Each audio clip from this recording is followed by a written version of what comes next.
Wow, I feel good. I knew that I would. What is up, guys? Welcome back to another video, and I'm finally back after a very long time. I've been focused on coaching, so I've been quite busy and I don't have time to stream. I don't have time to upload videos. So but now since Mlbb is back, you know, there's some easy content that I could do. And a lot of people have been asking to bring the analysis. Like, people are commenting on my YouTube channel and my Facebook page to do analysis. So here I am. All right, so for each series we're gonna do an analysis, but we're only gonna do one game per series. Okay, I don't want to do every single game. That's just gonna take way too long, because some games take like 30 minutes or so, and they take super long, so I'm not gonna do that. But this is week 1, day 1, Onic versus Echo, and I picked game number 2. Okay, I'm gonna be the one that's gonna be choosing which game to analyze, which is the best one to show you guys. I picked game number 2 because I think that Onic really showed how objective minded they are. Right, Onic is really strong right now, and I am not joking, especially with this main lineup. On day 2 they actually used their second lineup. Okay, so for Echo, let's look at the draft first. Echo bans Phoveus, Popol, and Koopa, and then Onic bans Mathilda and Jawhead. Let's remember that the first phase has 3 bans and the second phase has 2 bans. And actually Popol is still good, since he gives good vision, has pretty good outplay potential with the second skill, especially when you're trying to greed for a Popol and Koopa. Super tanky, has a lot of CC without committing your actual hero into the enemy. It's your wolf that's committing into the team fight. So Popol is still quite decent, a decent ban. Phoveus, we all know Phoveus is still quite strong. One way to counter Phoveus is to pick Esmeralda, so that you can actually absorb the shield. All right, so and another way to counter Phoveus is to just not pick any dash heroes at all. Echo also banned Hayabusa. Alright, Hayabusa is a really strong jungler right now, and some teams are even using Hayabusa as a support, right, as a mid laner. So that's quite new that a lot of teams have been adapting. So if your support only plays mage and cannot play assassin, then the enemy team already knows that, okay, this Hayabusa is gonna go jungle instead of support, you know. But for other teams who are really versatile, I could put Hayabusa on the gold lane, I could put Hayabusa on mid lane, I could put Hayabusa on the jungle. So they can pick and choose, and you can flex your picks, and you can adjust based on what the enemy picks against you. Okay, so that's why it's very important to have a wide hero pool for these players. Alright, now for Onic ban, they banned Mathilda. We all know Mathilda is still super OP, especially with the blessing, with the heal. So a lot of teams prefer post 5 Mathilda. They don't really like support Mathilda anymore, just so that they can take advantage of that blessing effect of the heal whenever she gives the shield. So a lot of teams like doing Mathilda Roger. You know how Roger just goes on team fight, Mathilda just second skills, and then Roger just flies back with Mathilda and gets healed. So that's one way to take advantage of the Mathilda pick. All right. As for Jawhead, he's still really strong at leashing your jungle, and that's why he's ban worthy. Same with Selena. Right. These two heroes right here, the Selena and the Jawhead, are actually you know, they leash super fast. And when you leash super fast on the XP side of the map, what they can do is they leash the jungle, and then they go to the XP lane, and then they get level 2. And since Selena doesn't really need level 4, because she already has all her skills at level 2, you can get roaming item as Selena, right? As for Jawhead, on the other hand, he leashes super fast, and he can counter jungle alone as long as your enemy doesn't have vision. But a lot of teams do good against Jawhead when Jawheads do that now, because they're aware. Okay, they have a Jawhead, we better watch out for a counter jungle, right? So that's usually what they have in mind. Okay. So let's move on to the draft. Give me 1 second. Here we go. So the first pick was Ling. Ling is a first pick worthy hero, so that is fine. Probably arguably one of the best junglers in the game right now. So the best junglers are probably Harley, Hayabusa, and Ling. Right, those 3 are really good in the current meta right now. Lancelot is sometimes there, and Roger is almost in the jungler that S tier almost, right? But they're not quite there. And Onic is gonna pick Harley and Paquito. Paquito is still super freaking strong. One way to counter Paquito is by picking Phobius, but even Phobius has a hard time trying to counter Paquito. Another way to counter Paquito is actually Brats XP lane. So if you play Brats, go ahead and counter Paquito with that. Or Ruby. Ruby's also quite good against Paquito. Quite decent, not quite good. Early game Paquito will wreck Ruby, but during the team fights, Ruby could pretty much suppress Paquito as much as possible with the second skill, with the hook and all that stuff. Harley, I don't know if this is gonna go Harley support, Harley jungle. Also another flex hero, alright? And I've even seen Harley gold lane, alright? I've even seen Harley gold lane. And like I said, to counter Paquito, there's the Ruby right there to try and counter the Paquito. They also picked Chu for a Flecha as a tank. I'm not sure why the Cho was chosen. I think the Ruby is a good pick. The Cho though, not quite sure. I think they showed it way too early. Usually when well, obviously this is Coach Dale drafting. We both have different drafting styles. But when I handle the draft, I usually like my tank to have the advantage in their matchup, right? So I let the enemy draft their tank first and see which tank is the best based on the enemy support and the tank, right? Because if your tank gets countered at during your rotation, it's gonna be really hard for him to try and engage or go around the map and even rotate. So let's go to the banning phase. There's an Alice ban right here. Just to keep in mind, there is still Lunox open to try and counter the Ruby. All right, so Lunox is a good counter to Ruby. Who else is a good counter to Ruby? Ruby doesn't really have like a hard counter. She's decent in every single draft, I would say, but she's not super good in laning as well, so you cannot really rely on her too much. She's not like a first pick worthy type of hero, but she's definitely a good first phase pick type of hero, right? Rafaela gets banned so that Chu doesn't have a hard time checking the bushes, getting slowed, getting counter engaged, because when Chu engages against Rafaela, what she will do is she'll just ulti and you're probably gonna get outplayed unless Chu immunes with second skill, so you really gotta time it correctly. For Onic, they banned Harith. All right, Harith for some reason. Why Harith though? I mean, Harith should be okay, but it's not a bad ban because they're still missing their gold lane. They don't have a gold lane yet, so they're just trying to avoid as much heroes from Benny QT, because we all know that Benny QT is probably the star player for Echo, right? So that's probably what Onic is thinking right now.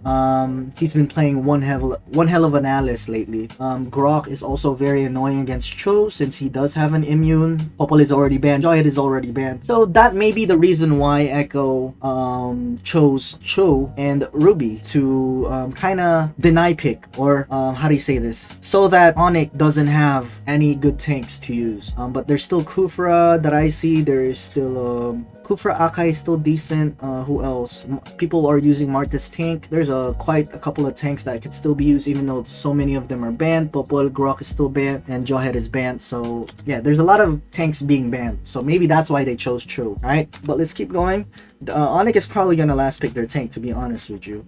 I have a feeling. Let's see. Oh, they chose the Kufra like I mentioned earlier. I expected them to last pick it, but I guess they just wanted to make sure that Chu doesn't go gold lane and then they steal the Kufra. If they steal the Kufra, then they're gonna have a hard time picking a tank. So that is a reasonable pick for Coach. You have Meister right there. So let's see here. So they don't know where this Kufra is going.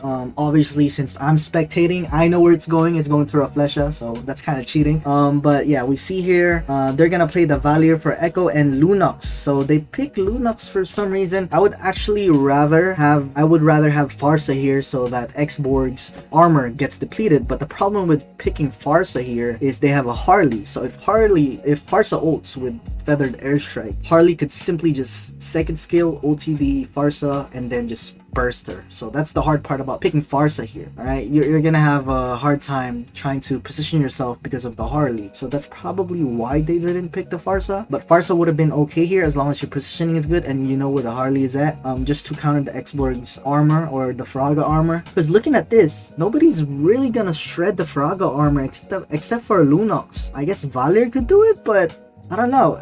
I would rather have Farsa since it's just so far. Valier could still get blocked by minions, while Farsa you could simply just ult from the sky and you don't have to worry about getting blocked. You just have to worry about your positioning. So I think Farsa would have been a better pick in my opinion. Lunox is not a bad pick here, to be honest, to counter the Paquito, so he gets bursted. They do have the synergy after all. by the way. They have the Ruby Hook, Ling knock up, Cho knock up, and then you could set for Lunox. Chu could set for Lunox. Valier is just there to either protect the jungle by using first skill, and he actually has decent wave clear, especially after this patch where whenever he kills minions, he gets his stacks back. So it's actually not a bad pick. Not a bad pick, alright? But I think Varsa could have been better. But yeah, let's keep going. Onic actually picks the Lilia. So Lilia is actually good against Lunox. If Lilia gets set, then he could simply ulti and then just get back his life. Or the hard part is, well, he still needs good positioning after all, right?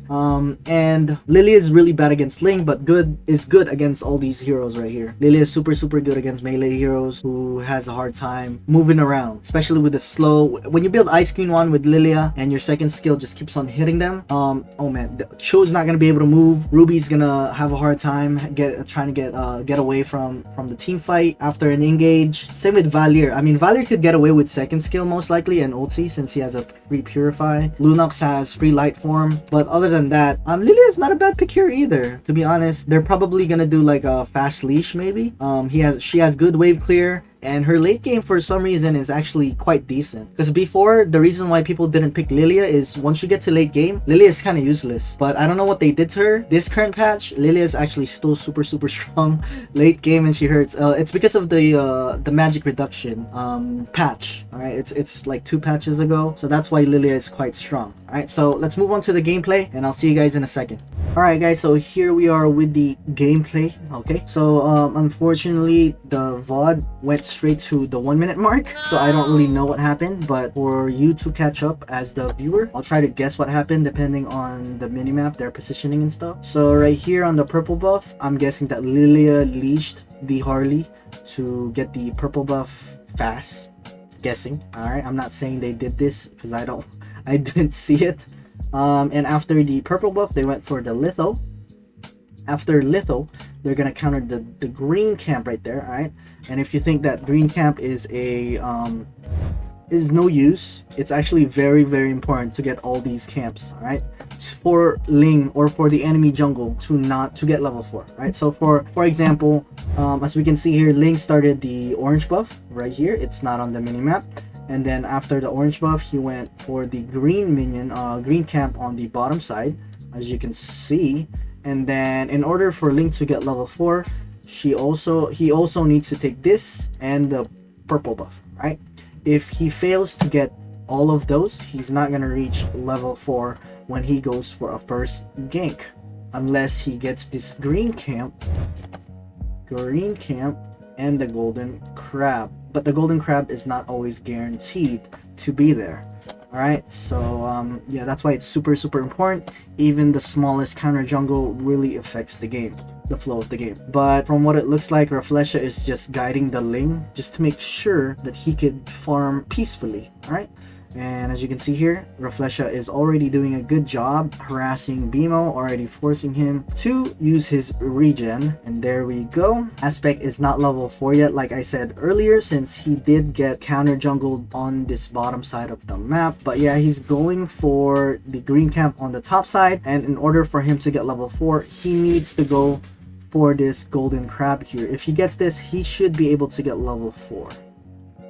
There you go, he does get it. Bimo actually almost stole it, and like I said, it's not a guaranteed level 4 since you don't know if you're gonna get the golden crab. Alright, but nice try from Bimo. Ling is finally level 4. Same with Harley, by the way. As you can see, just by looking at the XP bar of the level 4 here, just by taking one minion, alright? Taking one minion away, that's how much gap Ling is taking, how much Ling is getting punished. Right, so if they keep doing this, it's gonna get wider and wider. So every little, you know, camp really matters. Okay, it's a big deal. But considering that this is actually a really good gank from Ling, Baloyski was not level 4 yet, so they were. And he also has Purify, by the way. He doesn't have Flicker. So as long as he overextend, he is a free kill to Ling and Chu. So that was just a mispositioning from Greed's side. And after that, since it's a 4v5, since Ling was dead like a second ago, man, his respawn is so fast. Why is that? Give me 1 second. Look at the respawn. Wait up. It's like 10 seconds, 8 seconds. All right, so it's an 8-second respawn, and as soon as they killed the Lilia, the turtle is not up yet. Fortunately, it's gonna be up in 3 seconds, and Greed or Baloyski is actually gonna be able to catch up to the turtle fight. And I think what Dilar wants to do here is to delay as much as possible so that Harley and Lilia could catch up to the turtle, right? If they delay, they have a chance at getting this turtle. So let's see what they do. Dilar is doing what he's doing. He's doing really good at delaying this turtle, since look at Aspect. He's forced to run away because he doesn't want to get flamethrowered by X-Board, since he does have ulti at level 4.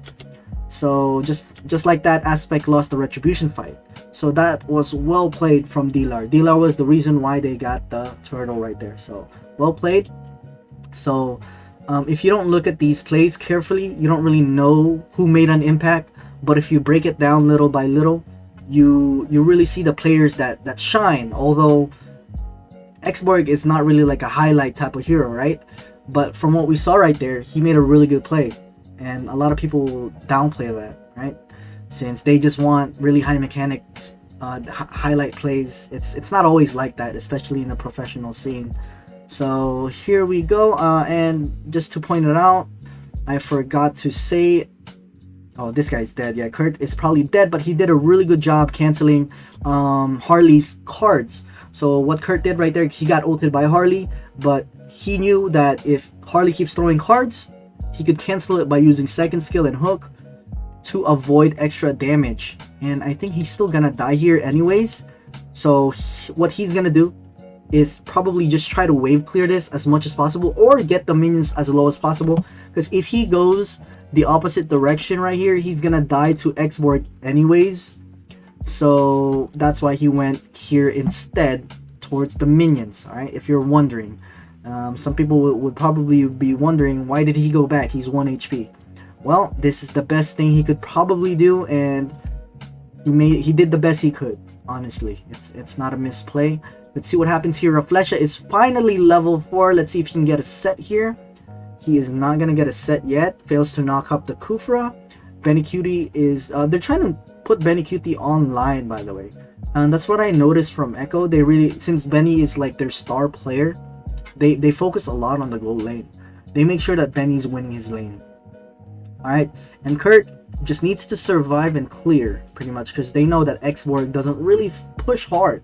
X-Borg is not a pusher, but he is rotating a lot faster since he won his lane, and plus Harley ganked the Ruby earlier. Let's see if Raflesha is gonna get a setup right here. And Hate actually went into Benny Cutie knowing that he has double dark. He saw Benny Cutie with double dark, and Paquito went for it. Oh yeah, that's actually a really good, that's a smart play from Hate, by the way. And I think Raflesha might even die here. I'm not sure. They're so lucky Kyrie doesn't have any mana, and RK3 ends up getting away after the Harley ulti, so that's fine right there. This guy should not be here at all. He should. I don't even know what he's doing. Why is he trying to wave clear or try to kill X-Borg, right? It's very slim for him to kill X-Borg. The best thing he could probably do is get the litho. All right, all the objectives that he could take. Aspect, yeah, he's not doing it right. All right, he could get the litho, which is up here. He could get this green camp. He could get this green camp and catch up to Turtle afterwards.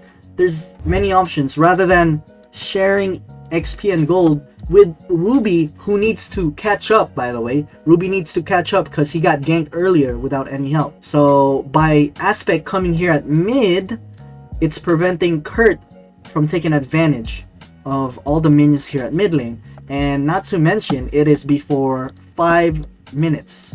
Before 5 minutes of the game, meaning that if you're the jungler, you get less XP and gold from the lane minions. So this is a mistake right here. All right, you're preventing your teammates to catch up to their opponent. So this is actually really bad from Aspect. Right there, look, he gets all that minion wave gets cleared, went in for no reason. Could have been doing something else. Could have been farming, right? The turtle's gonna be up in 10 seconds, so I'm guessing Raflesha and Aspect are getting ready for this. Now he's farming. He's gonna be delayed. They don't have the position they want, since he should have done that earlier. See, Reflesh is gonna be too scared. He doesn't want to go here alone, right? He doesn't want to go in the turtle alone, because if he's there alone, what's the point? All right, what's the point? And as you can see, since Harley is rotating better than Ling, she's ready as soon as the turtle spawns. Ling could probably catch up. Sure, Ling could probably catch up, but they don't have the position they want. Okay, the only way to get this turtle is probably for Ling to out retreat Kairi. All right, that's the only way. And Xborg, see, Xborg is also rotating a lot faster than Ruby, since he just clears right away. And Harley ganked earlier. He won his lane earlier. He didn't necessarily win his lane. It's just that Harley ganked for him, causing him to win his lane, right? So let's see here. Ling is finally here, but he has like half an energy. Plus, he doesn't have blue buff. See, all the timings aspect is definitely not on point. They ended up, you know, resetting the turtle just to make sure that Kairi doesn't mess up the retribution. They don't want to go for any 50-50s. And plus, after you get the turtle, knowing that nobody's near the turtle, alright, nobody's near the turtle, Harley actually saved his retry to try and take the blue buff. Alright, the purple buff. The purple buff. So very good IQ or call from Onic right there. Yeah, let's see here. And same with Dilar. Look at Dilar. All these little things that you guys are missing out. Right? Dilar is actually gonna reset. He's gonna reset the purple buff so that Link cannot get it straight away. They want to wait for Harley, right? With second skill. Right there, see? He used second skill to reset the purple buff. Right there, see? As you can see. So, you know, these little things really matter. This is why I really like Dilar as a player. And people don't give him enough credit for the things that he does, alright? So let's see here. Both Aspect and Harley have Retribution. So let's see who wins this Retri fight.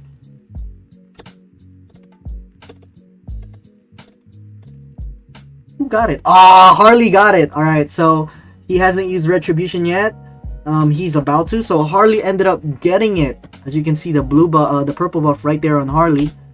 But it disappeared for some reason. It's probably a bug, but Harley ended up getting the blue buff. So now Ling messed up the turtle. He shouldn't have taken the mid lane minions. He also did not get his purple buff, lost to a retry fight. So a lot of mistakes here from Ling, by the way. A lot of mistakes from Aspect. And that's probably the reason why he got benched like the next day. I'm pretty sure he got benched the next day. So just decision making is just not on point. All these little things that you need to improve on, I'm not sure if you want to do that.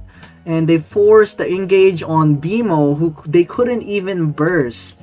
Yeah, as soon as he fucked that up, he shouldn't have followed up. As soon as Kufra didn't go through this wall right here, Reflesha should have not followed up that kick, because he's getting hit by the tower. Let's see how many tower shots. Let's see how many tower shots he took before he gets out of 1, 2, 3. Jesus, 3 tower shots, and they couldn't even get Bimo to half health. And Paquito was available. Did they know Paquito was available? Let me see. They actually did not. Alright, so they didn't know Paquito was available because he was hiding in the bush. Yeah. So I think this is a forced engage, which is super bad. And because of a forced engage, he kind of, how do you say this? He made his teammates die because he forced them to follow up.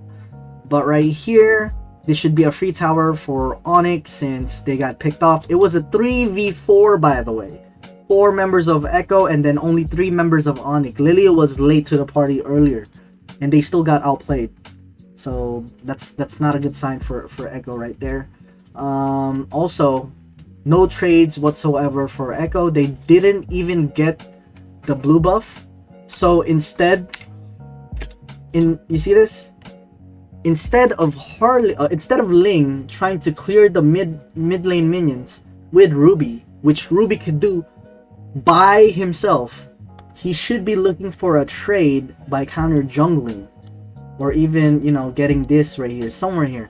But instead, he's at mid doing nothing. not nothing, but like he's not accomplishing anything for his team to catch back up. You know, yes, it's over 5 minutes, but Ruby could wave clear this by himself. He doesn't need help. So you try to get a trade, even if it's a smaller trade, because Onic, they got a bottom tower first tier and a top tower first tier for no trade, not even a buff. That's horrible. All right, so yeah, Aspect, don't know what he's trying to accomplish here. See, so by the time they wave clear this, they're not even gonna be able to push it anyways. So he needs to go for a red buff here, and I think, okay, he does have retry. BMO's here, so he's trying to scare him away. Why is he so scared? He has ulti. Why is he so scared? He just reset. Why is he so scared? It's one guy, and you have freaking Valier and Kurt next to you. If BMO engages, he's fucked. Why are you so scared? If BMO engages, there's Valier that could push away the Kufra. So I don't know why he reset the red buff. That's buying time. That's buying time for Onic. Although, yes, sure, it's a millisecond. But look, you could have gotten it way faster earlier. Now you're gonna have fucking Lilia here, trying to contest for your red, and he got scared again. Why? He got scared again. They don't even. It was not even a Harley. Why did he back off? Okay, I think he might have seen the Lilia, but he could probably take this with 1 second skill and auto attack. It's better than giving it away. Okay, he didn't want to use retry because he wanted to save it for Turtle. That's explainable, but he could have gotten it, and he shouldn't have reset the orange buff earlier. So now he's gonna get the. Does he really need 3 people just to secure a buff? He's that scared. So right here, let's see what they're gonna do. Why did he look at where his teammates are at? What is this guy doing?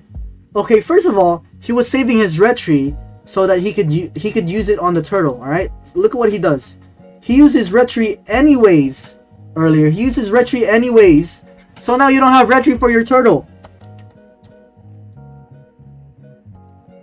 And two is so far, your teammates are super far, and you're engaging as a Ling.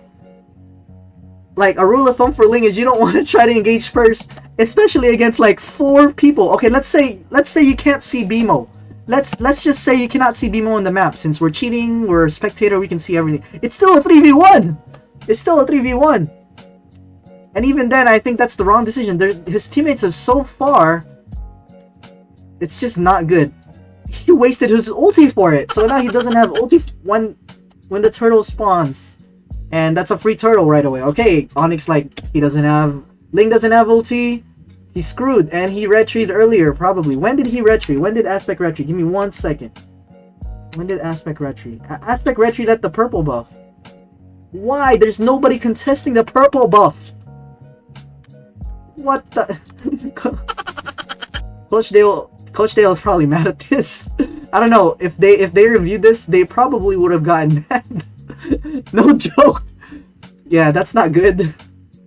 So right here, Onic could honestly do the turtle. Harley could do it by himself. He doesn't even need any help. But finally, Ling is doing something good. He's split pushing just to get a trade. Get a tower right here. And I don't know if Paquito's gonna make it. I don't think he's gonna make it. And finally, Ling got a trade. He should have been doing this earlier. Actually, did he end up? Okay, never mind. Yeah, Ling ended up getting it. So that's something at least. That's something at least. One good thing he did. Let's see what else is here. So I think the main reason why this is a loss is probably because of Aspect mostly. And a lot of miscomms with Raflesha's engage, I guess. Let's see what else happens here. The only thing Onic needs to do, they're 5,000 gold ahead. Wait for the Lord. Secure the Lord. Push with the Lord. Finish the game. Pretty much it. Right here. Old BMO is actually aware that the blue buff or the purple buff was going to come up. So they want to try and steal this. So once they steal this, for sure, Ling is not going to have a blue buff or a purple buff. when the Lord spawns, alright? And also, nobody's defending the second tier tower, so all the objectives are just being taken. So that's a 2 tower, turtle, first tier tower, second tier tower for a first tier tower trade. And plus positioning on the purple buff on Link's side. So this is not looking good for Echo, and they're being beat positioning wise and objectively, alright? Yes, Onic does have the better early game, but that doesn't mean you should be losing by this much, right? There should be no reason for you to be losing this much and to be making these really bad decisions, alright? So now all they can do is pretty much defend. Let me just skip a little bit. Let me see what happens here. Yeah, ooh, okay. Bemo's gonna die here. Harley's freaking fed there. Bemo. Reflesha, sorry. Reflesha's gonna die there.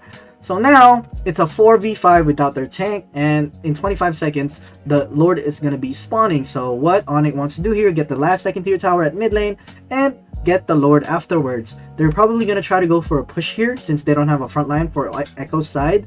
They're gonna force a push here, and then if they fail to push, if they can't do it, they just go for the Lord. And it looks like they are opting out for a push, and they're gonna go for a Lord, alright? So they're not forcing any plays, they're just waiting for the Lord. And yeah, Onic just needs to make sure nobody goes near the Lord. See, all this vision, even Harley's doing the purple buff while Paquito's doing the Lord. As long as nobody gets close to it, they're safe. Link doesn't have purple buff, and plus this lane is push, so there's no way for them to split push. So Onic is just doing everything in a textbook type of manner. They're playing by the textbook. Right? Just the game sense is there. I don't know who's shot calling for Onic, but whoever it is honestly doing a really good job. Link's purple buff is up, so they actually opted for the purple buff. So now Link doesn't have purple buff again when this Lord pushes, so now it's even harder for Echo to end the game. And I think they're gonna end after this Lord, I believe. Let's see what happens here. Even Onic is disrespecting them by just recalling in front of them. Yeah, look at them. They're kind of lost. Like, they don't know where to go. Why did Aspect back exactly? Oh, he got beat up bot lane by Harley right there. Jesus Christ, Harley hurts.